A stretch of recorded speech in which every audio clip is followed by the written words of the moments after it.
to ignore in this country for the better part of the entire existence of this country. Yeah, it's remarkable. That's the reason I wrote the book. Read Illegal to Be White. Here's Jolly explaining the history of white racism.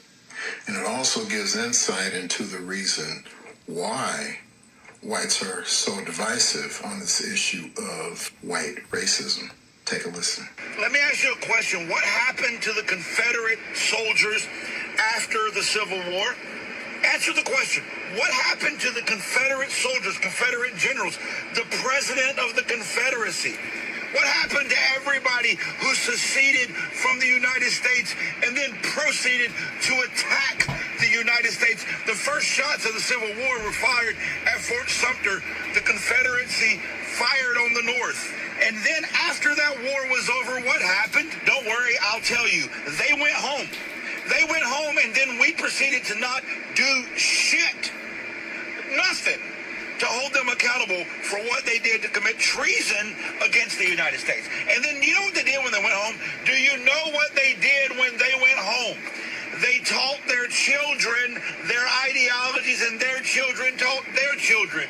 In 1894, there was a group started called the United Daughters of the Confederacy.